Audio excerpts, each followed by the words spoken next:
नमस्कार के TV news में आपका स्वागत है। मैं हूं स्तुति और आइए एक नजर डालते हैं शहर की प्रमुख सुर्खियों पर।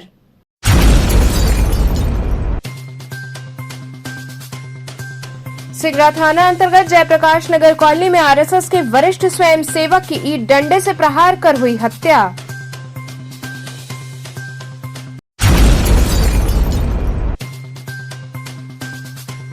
मोबाइल चोरी कर खाते से पैसा उड़ाने वाले एक अभियुक्त को चौक थाने की टीम ने किया गिरफ्तार।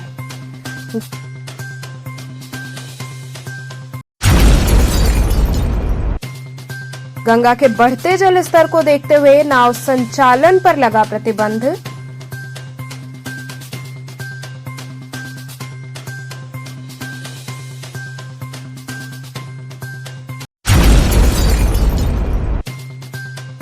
और बीएचयू के छात्रों ने दीक्षांत समारोह में पुरातन छात्रों को शामिल न करने पर किया जमकर विरोध।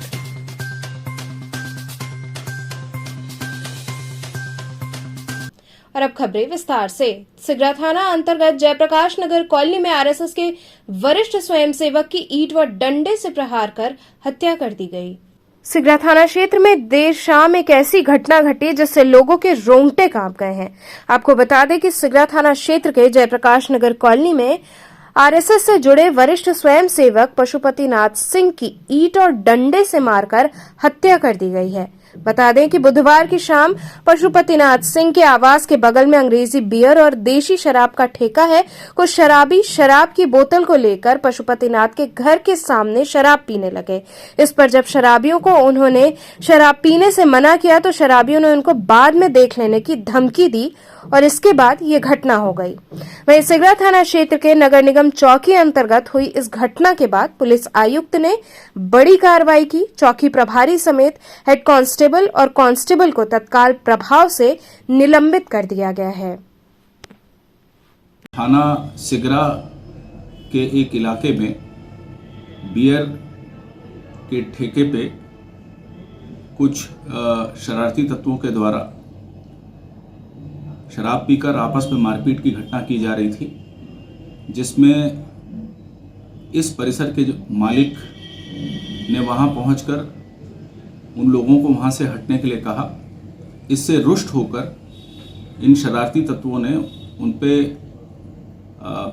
हार्ड एंड ब्लंट ऑब्जेक्ट से हमला किया, जिससे दो लोगों को सर पर गंभीर चोटें आईं और डॉक्टर्स के द्वारा इनमें से एक बुजुर्ग व्यक्ति जिनका नाम श्री पशुपतिनाथ सिंह है, उनको मृत घोषित किया है। इस संबंध में थाना सिगरा पे परिवार की तरफ से जो तहरीर दी जा रही है उस पर मुकदमा पंजीकृत किया जा रहा है। 5 टीमें गठित की गई हैं। जो हमलावर हैं उनके बारे में ग्राउंड इंटेलिजेंस से ये जानकारी मिली है, वो उसी के आसपास के इलाके के रहने वाले हैं। उनके यहाँ पे ये टीमें दबिशें दे रही हैं। शीघ्र ही हमलावरों की गिरफ्तारी जो है सुनिश्चित कर ली जाएगी। मौके पे किसी प्रकार की कानून व्यवस्था की स्थिति इस वक्त नहीं है। मोबाइल चोरी कर खाते से पैसा उड़ाने वाले एक अभियुक्त को चौक थाने की टीम ने गिरफ्तार कर लिया।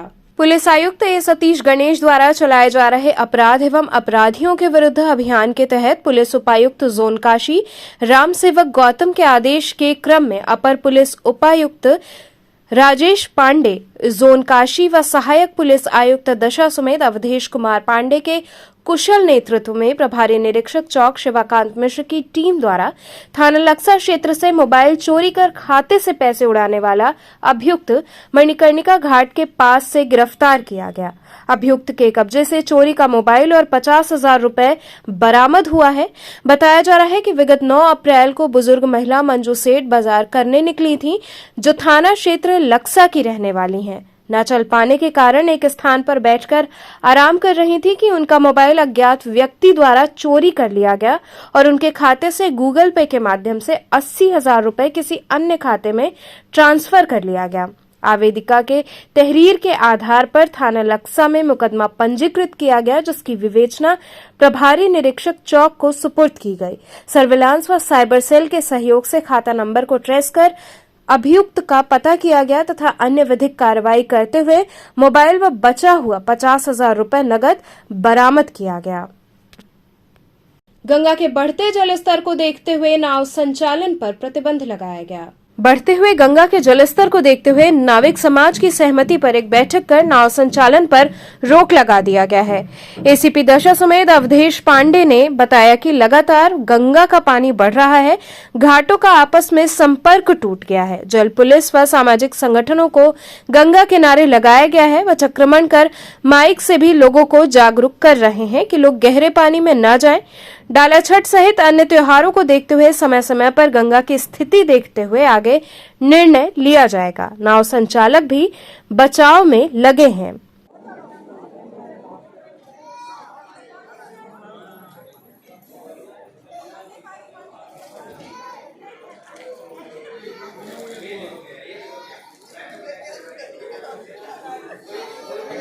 बाढ़ को देखते हुए किस तरह की व्यवस्था की जा रही है? देखिए, आज अचानक गंगा के जलस्तर में वृद्धि हुई है।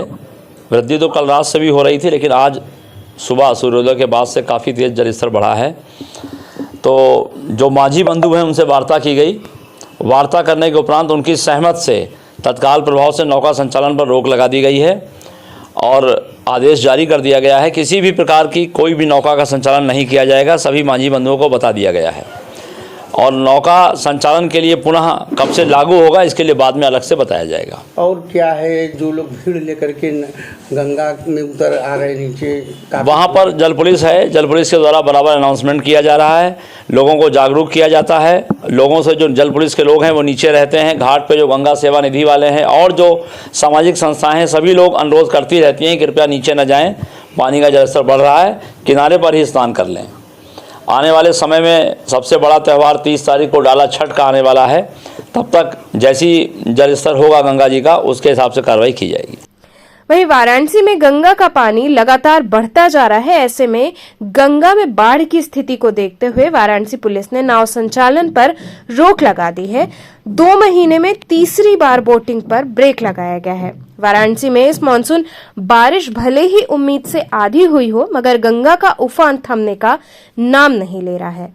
उत्तराखंड, वेस्ट यूपी, कानपुर और लखनऊ में भारी बारिश की वजह से गंगा में पानी फिर से बढ़ गया है। 2 महीने से घाटों का आपसी संपर्क नहीं जुड़ पाया है। सैलानी एक ही घाट पर आ रहे हैं और वहीं से दर्शन कर लौट जा रहे हैं। गंगा पार के रेत भी अब नहीं बचे हैं। वहीं घाटों पर स्नान करने में काफी दिक्कतें हो रही हैं। अजय जी, पुनः एक बार नौका संचालन बंद कर दिया गया और गंगा का जलस्तर बढ़ने लगा, क्या कहेंगे? सर, पहली बात तो गंगा का जलस्तर अक्टूबर नवंबर के महीने में गंगा का जलस्तर हमेशा नॉर्मल स्थिति में रहती है।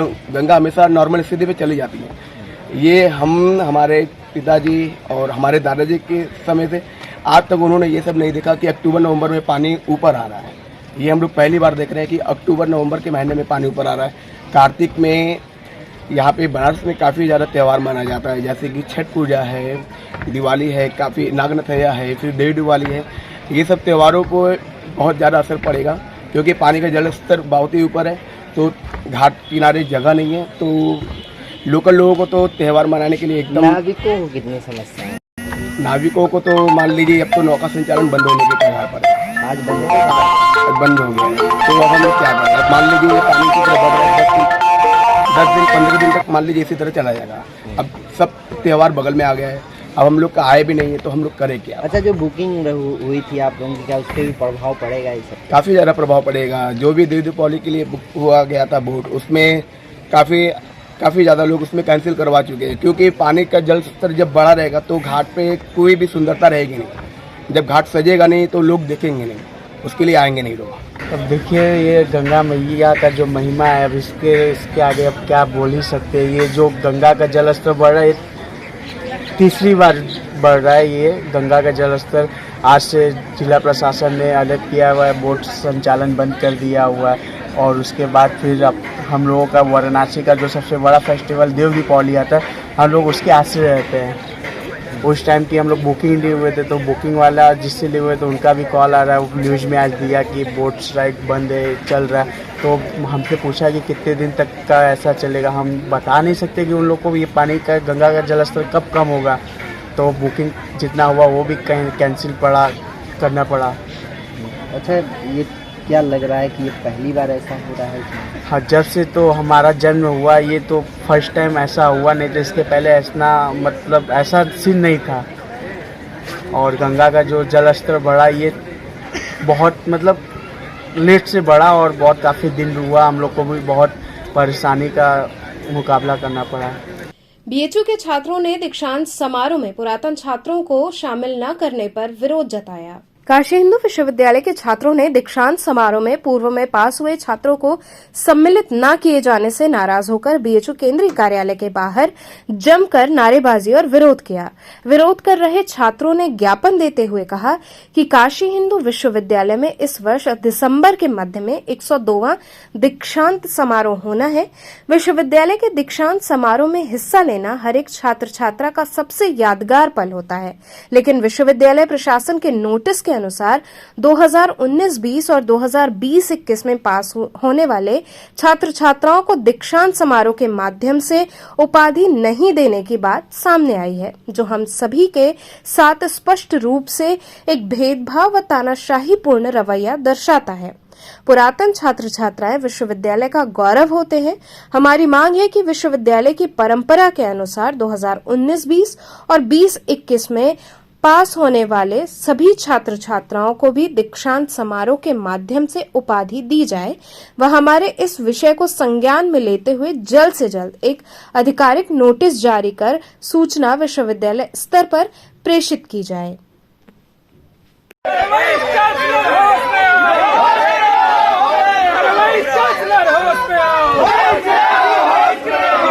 प्रशासन होश में आओ, प्रशासन होश में आओ, भेदभाव बंद करो, प्रशासन मुर्दाबाद, तानाशाही नहीं चलेगी, नहीं चलेगी, तानाशाही नहीं, किसी से भीख मांगते, आवाज दो,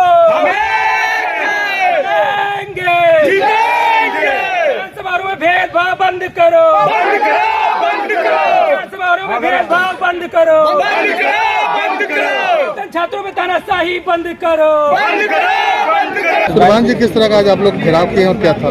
जी सर, हमारा जो मुख्य मुद्दा है कि कहाँ जा रहे हो चाहते हैं, जैसा कि आप सभी को पता है विश्वविद्यालय ने यह फरमान जारी कर दिया है कि जो भी बच्चे 2019-20 पास आउट हुए हैं उन सभी का जो है दीक्षांत समारोह नहीं कराया जाएगा। केवल उन्हीं बच्चों को कराया जाएगा जो उसमें मेडल पाए होंगे, और केवल 2022 जो पास आउट हुए उनका पूरा दीक्षांत समारोह कराया जाएगा। यानी कि हमारे साथ भेदभाव और जाति की जा रही है, जिसको लेकर हम लोग यहाँ पर सेंट्रल ऑफिस का घेराव कर रहे हैं।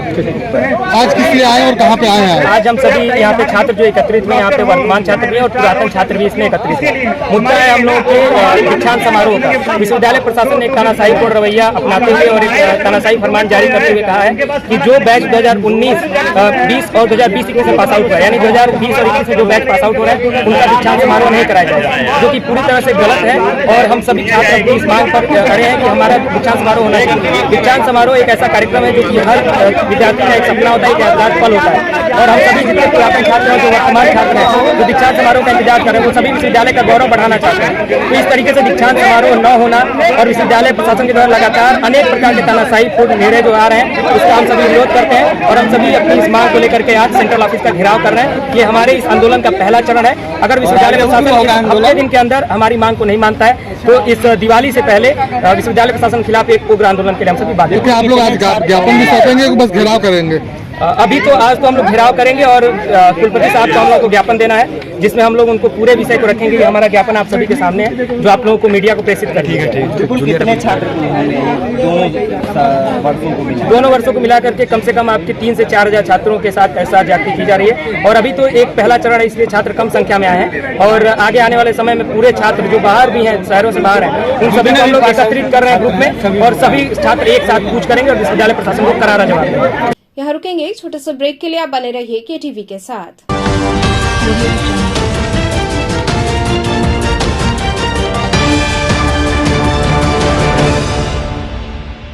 खबरों से जुड़े रहने के लिए हमारे चैनल केटीवी वाराणसी को सब्सक्राइब करें और लेटेस्ट अपडेट्स के लिए बेल आइकन को प्रेस करें।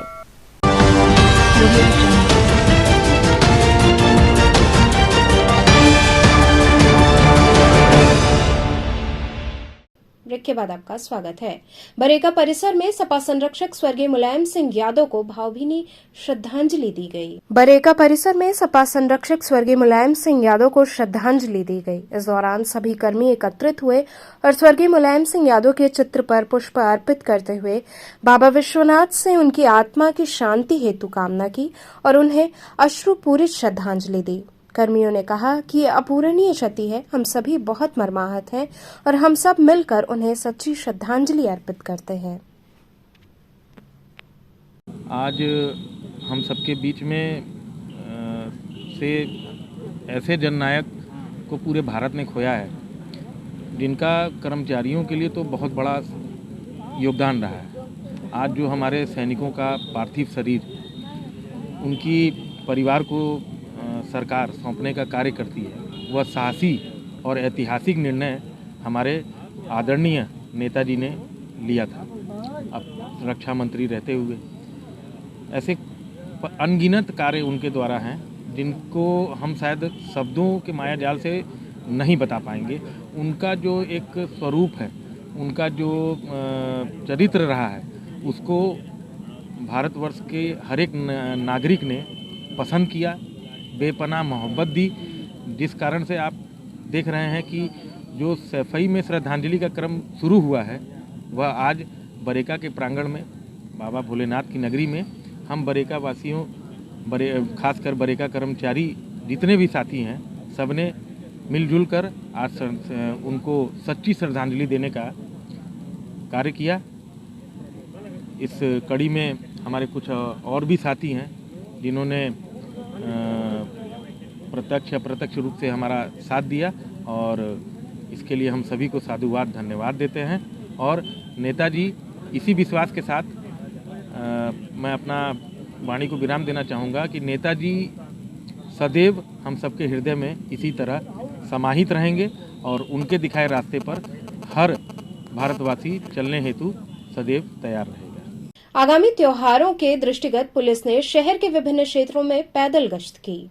आगामी त्योहार धनतेरस, दीपावली, छठ पूजा आदि को सकुशल संपन्न कराए जाने तथा जनमानस में सुरक्षा भाव पैदा करने के दृष्टिगत पुलिस उपायुक्त काशी जोन कमिश्नरेट वाराणसी द्वारा सहायक पुलिस आयुक्त दशाश्वमेध, थानाध्यक्ष लक्सा, थानाध्यक्ष दशाश्वमेध सहित मैं फोर्स के साथ थाना लक्सा व थाना दशाश्वमेध क्षेत्र अंतर्गत भ्रमण किया गया तथा पैदल गश्त के दौरान शांति सौहार्दपूर्ण वातावरण बनाए रखने हेतु अपील की गई। पुलिस उपायुक्त ने सराफा व्यापारियों व व्यापार मंडल के पदाधिकारियों से उनकी समस्याओं एवं सुझावों को सुना व समस्याओं के निस्तारण तथा सुरक्षा एवं सहयोग का भरोसा दिलाया गया। जनता के साथ संवाद एवं समन्वय स्थापित करते हुए जनता में मित्र पुलिस का भी संदेश दिया गया।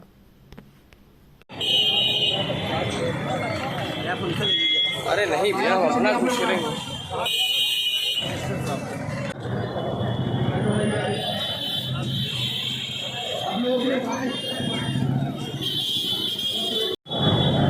सर, ये आज किस तरह का गश्त किया गया है? आज ये लोगों में सुरक्षा के प्रति विश्वास जागृत करने और साथ ही साथ जो है दीपावली का पर्व भी नज़दीक आने वाला है, जिससे कि कहीं कोई जो है संदिग्ध व्यक्ति या कोई आपराधिक प्रवृत्ति का व्यक्ति यदि उसकी मंशा ठीक नहीं है तो आपराधिक किसी प्रकार का कार्य न कर सके, इसलिए लोगों में सुरक्षा का एहसास भी हो और ऐसे व्यक्तियों को पुलिस के द्वारा चिन्हित करके विधिक कार्रवाई की जा सके। इस दृष्टिकोण से जो है आज ये दशाश्वमेध क्षेत्र में फुट पेट्रोलिंग की कार्रवाई संपन्न कराई। सर, क्या संदेश देंगे त्योहारों को देखते हुए भी? मैं सभी नागरिकों से अपील करता हूं कि कहीं भी कोई संदिग्ध व्यक्ति या वस्तु नजर आए तत्काल पुलिस को या पुलिस की कंट्रोल रूम को या 112 नंबर पर जरूर सूचित करें और साथ ही साथ जो है अपने अपने प्रतिष्ठानों में CCTV कैमरा अवश्य लगवाएं और साथ ही पुलिस का जहां भी जरूरत पड़े तत्काल सहयोग प्राप्त करें। आगामी पर्वों को देखते हुए पुलिस ने सराफा व्यवसायियों संग बैठक की। आगामी पर्वों को देखते हुए सहायक पुलिस आयुक्त दशाश्वमेध के नेतृत्व में थाना क्षेत्र के समस्त सराफा व्यापारी एवं व्यापार मंडल अध्यक्षों के थाना स्थानीय पर मीटिंग आहूत की गई। मीटिंग के दौरान उच्चाधिकारीगण द्वारा दिए गए आदेशों तथा निर्देशों से सबको अवगत कराया गया और सभी व्यापारियों की समस्याओं को सुनकर उनका त्वरित निस्तारण करने का आश्वासन भी दिया गया, जिसके अंतर्गत विभिन्न स्थानों पर अतिरिक्त पिकेट और गश्त ड्यूटी बढ़ाना, सर्राफा व्यापारियों का आईडी कार्ड बनना आदि बिंदु शामिल किए गए। या मेरे अंदर क्या विचार पनप रहा है। जैसे अभी जो घटना घटी थी उसमें आपके स्टाफ वाले ने ही कलाकारी की, फिर बाद में आप लोगों ने कहा या जो भी उससे मतलब पीड़ित व्यक्ति है उसने कहा कि साहब बहुत शराब पीता था और बहुत उसका आचरण भी खराब था। स्टाफ तो वो आपका है ना, जब घटना उसने कर दी तब आप कह रहे हो कि उसका आचरण खराब है या वो शराब पी रहा है। घर जाएं 1 बजे, उससे पहले बेहतर है कि पूजा वूजा भी उस दिन करते हैं दुकान पे, आप अपने प्रतिष्ठान में सभी भाई लोग पूजा भी करते हैं शाम को। तो उस पूजा करने से पहले एक बार आप अपने घर हो आइए, फिर अपना फ्रेश होके आइए, फिर अपनी पूजा वूजा करिए, फिर फाइनली 1 बजे घर जाइए। मेरा आशय आप समझ रहे हैं। दूसरा आशय ये है, बहुत से लोग उसमें ये भी कहते हैं कि साहब हम जो जिस आशय से घर जाएंगे वो वहाँ पूरा नहीं होता है, वो हम सीधे अपना दूसरे जगह जहाँ पर उसका डिपॉजिशन है वहाँ जाते हैं। वो चीज़ आपके स्टाफ में किसी को न मालूम। थाने से जुड़ा हुआ है तो ये कार्य तो आज से ही अभी प्रारंभ करा देते हैं। आपका उसमें सभी कर्मचारी गणों का फोन नंबर रहेगा, उनका नाम रहेगा, तो जिसको अपनी सुविधा अनुसार जैसे आवश्यकता पड़ेगी उनको प्रयोग कर सकता है। बहुत बहुत धन्यवाद आपको, अच्छा सुझाव दिया। जबकि ड्यूटियां रोज लगती हैं और आप तक नहीं पहुंच पाती हैं, तो निश्चित तौर पे आज इसी समय से अभी मैं बोल देता हूं कि प्रतिदिन वो। सर आज किस तरह का बैठक हुआ है? वरिष्ठ अधिकारियों के निर्देश पर सर्राफा व्यवसायियों की एक मीटिंग की गई है, जिसमें चौक क्षेत्र के दशाश्वमेध के और लक्सा के कुछ व्यापारी सर्राफा व्यवसायी एकत्र हुए। उनके द्वारा उनकी समस्याएं पूछी गईं। अध्यक्ष जी जो इनके हैं, महामंत्री हैं, इनके उपाध्यक्ष जी हैं, सभी लोग हमारी मीटिंग में शरीक हुए। सभी ने अपनी अपनी बातें बताईं। सर्राफा व्यवसायियों को जो मुख्य समस्याएं हैं वो इन्होंने 10 तारीख को एक मीटिंग हमारे पुलिस कमिश्नर महोदय द्वारा की गई थी, उसमें भी बताई थी। आज भी इनके द्वारा समस्याएं बताई गईं। उन समस्याओं के निराकरण का इनको जो समाधान है वो बताया गया। इन्होंने क्षेत्र में सघन गश्त कराए जाने के संबंध में बात बताई गई। उसके बारे में इन सभी लोगों को आश्वस्त किया गया कि हमारी सुड़िया बाज़ार में सर्राफा व्यवसायी की सुरक्षा के लिए पूर्व से ही गश्त चल रही है। वो निरंतर आगामी त्यौहार को लेकर, जो धनतेरस का त्यौहार है, दीपावली का त्यौहार है, उसके बाद भी बराबर चलती रहेगी। इनके द्वारा ये बताया गया कि ये समस्या रखी गई कि साहब कुछ सिपाही बढ़ा दिए जाएं या कुछ 1-2 स्थान चिन्हित करके यहाँ पर और बढ़ा दिया जाए, इसको इस स्थान पर कर दिया जाए। वो इनकी समस्याओं से रूबरू होते हुए उसके हिसाब से जैसा ये चाहते हैं परिवर्तन कर लिया जाएगा। इनको हम लोगों के द्वारा भी कुछ सुझाव दिए गए, जैसे जो स्टाफ इनका है उस पर ये पूरी तरह से सतर्क रहें। इनका स्टाफ कहाँ है, क्या है, उसका बैकग्राउंड क्या है, ये जानना इनका नैतिक दायित्व भी बनता है। और इनको तमाम सुरक्षा संबंधी बातें बताई गई हैं। इनको आश्वस्त किया गया है कि आगामी त्यौहार में पुलिस कमिश्नरेट वाराणसी आपके साथ। किस तरह का बैठक हुआ है, क्या है? पिछले परसों 10 तारीख को एक बैठक आदरणीय हमारे CP commissioner of police A Satish Ganesh sir ने एक मीटिंग उत्तर प्रदेश वकार संघ के जनपद में आयोजित किया था यातायात सभागार में सुरक्षा के संबंधित। उसी संदर्भ में आज पूरे बनारस के जनपद में एक साथ पूरे सर्राफा व्यवसायियों के साथ सभी थानेवार मीटिंग हुई है। सुरक्षा के प्रति जो भी किसी प्रकार की समस्या हो, उस समस्या के प्रति जहां तक मेरा अनुमान है कि सुरक्षा के बहुत चाक चौबंद और हमारा ये चौक थाना परिसर है, इसमें यहाँ पर हमारे शिवाकांत मिश्रा जी हैं, हमारे सीपी सर अवधेश पांडे जी हैं। बिल्कुल पूरी तरह चारों तरफ गलियों में सुरक्षा की एक कवच बनाए हुए हैं, जो कि हमारी सुरक्षा को बहुत मजबूत गति प्रदान कर रहा है। हम भय मुक्त होकर अपना व्यापार कर सकते हैं। नारायणपुर वार्ड में आम आदमी पार्टी की बैठक संपन्न हुई। आम आदमी पार्टी वाराणसी के सभी प्रकोष्ठ के पदाधिकारियों द्वारा नारायणपुर वार्ड में चुनावी बैठक संपन्न हुई, जिसमें सर्वसम्मति से अनुभव राय को नारायणपुर वार्ड नंबर 31 से आगामी नगर निगम चुनाव का प्रत्याशी घोषित किया गया, जिसमें नारायणपुर वार्ड के सैकड़ों की तादाद में महिला पुरुष शामिल हुए और सभी ने इस बार आम आदमी पार्टी के प्रत्याशी को विजयी बनाने का संकल्प लिया। इस बैठक में मुख्य रूप से सतीश सिंह, शारदा टंडन, डॉक्टर सुभाष वर्मा व अन्य पदाधिकारी मौजूद रहे। आज किस तरह की यहाँ मीटिंग का आयोजन किया गया? यहाँ पे आम आदमी पार्टी महानगर की तरफ से आवेदन पत्र मुझे सौंपा जाएगा और इसमें महिला प्रकोष्ठ की महानगर अध्यक्ष श्रीमती शारदा टंडन जी और प्रबुद्ध प्रकोष्ठ के अध्यक्ष आत्म प्रकाश पांडे जी, दोनों लोगों के कर कमलों द्वारा मुझे ये आवेदन पत्र सौंपा जाएगा। क्या तो वही है जो आम आदमी पार्टी का पूरे देश में है। जैसे हमारे नेता जो केजरीवाल जी हैं, वो एक अच्छी शिक्षा, अच्छा रोजगार और एक हॉस्पिटल का मतलब अच्छे से संचालन करने का कसम खाए हुए हैं, तो वही सेम चीज़ हम लोग अपने वार्ड में करने की इच्छुक हैं। और जो हमारी जनता है, जिनको पिछले 5 साल में कुछ नहीं मिला है, जहाँ पे हम ये एक मीटिंग कर रहे हैं, यहाँ पे मैं देख रहा हूँ कि लोग डेंगू की बीमारी से जूझ रहे हैं क्योंकि पानी इकट्ठा हो रहा है, कोई सीवर पाइपलाइन नहीं डली हुई है। तो उसको लोगों को जागरूक करना और हम लोगों के बीच में बैठ के उनके जितने भी प्रॉब्लम हैं उनका समाधान करना।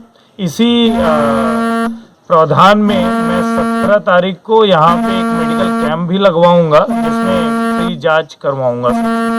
अपराधी को ले जाने से मना करने पर ई रिक्शा चालक की सिपाही ने बुरी तरह से पिटाई कर दी। उत्तर प्रदेश के मऊ जनपद की पुलिस का अमानवीय चेहरा देखने को मिला, जब सारहू पुलिस के सिपाही ने एक अपराधी को ले जाने के लिए ई रिक्शा चालक को कहा तो ई रिक्शा चालक ने मना कर दिया, जिसके बाद कोतवाली पुलिस के सिपाही को इतना गुस्सा आया कि उसने ई रिक्शा चालक को बेरहमी से पिटाई करने के साथ उसका ई रिक्शा भी सीज कर दिया, जिसके बाद ई रिक्शा चालक ने अपनी आप बीती मीडिया को बताई। अंदर हमारी गाड़ी सीज बंद कर दी है। हम बोल रहे हमें स्कूल जाना है, स्कूल जाने नहीं दे, बोले तुम झूठ बोल रहे हो, हमको किसी मुजरिम को ले जाने की कह रहे थे। सर हमें स्कूल का समय हो गया, हमें स्कूल जाना है। उसी पे अंदर जाए तो पड़क मारे मिलते और फिर गाड़ी को चलान काट दिए। हाँ, मुझे नहीं ले जाने पर। क्या करते हैं आप? रिक्शा चलाते हैं? रिक्शा चलाते हैं सर। मैडम को लेने जाना था। किसकी मैडम? तो मतलब हम प्राइमरी स्कूल में पढ़ाती हैं, उसको लेने जाना था। कोतवाली है, सदर कोतवाली। मारे हो रहे हैं? एक ही लोग मारे। अच्छा, क्या कहें वो कहे तुम लोग हरमपना करते हो, इसे अंदर ले जाकर अंदर ले जा, खूब मारे भी है, मार के बैठा, धकेल भी दिए। ई रिक्शा नहीं देने पर? अभी ई रिक्शा कहाँ है आपका? अभी ई रिक्शा कोतवाली में सीज कर दिया क्या? हाँ, बंद कर दिया। तो चलते चलते पुनः एक नजर डालते हैं शहर की प्रमुख सुर्खियों पर।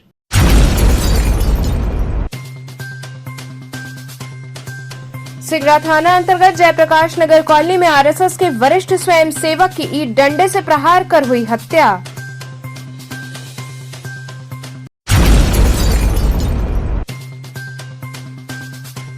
मोबाइल चोरी कर खाते से पैसा उड़ाने वाले एक अभियुक्त को चौक थाने की टीम ने किया गिरफ्तार।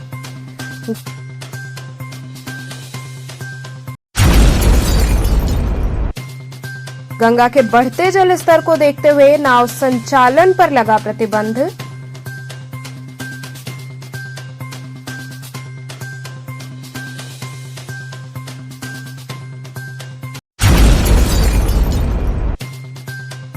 और बीएचयू के छात्रों ने दीक्षांत समारोह में पुरातन छात्रों को शामिल न करने पर किया जमकर विरोध।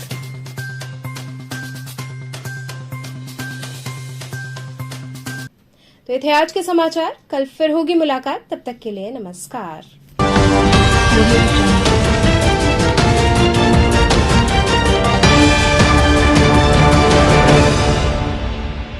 खबरों से जुड़े रहने के लिए हमारे चैनल KTV वाराणसी को सब्सक्राइब करें और लेटेस्ट अपडेट्स के लिए बेल आइकन को प्रेस करें।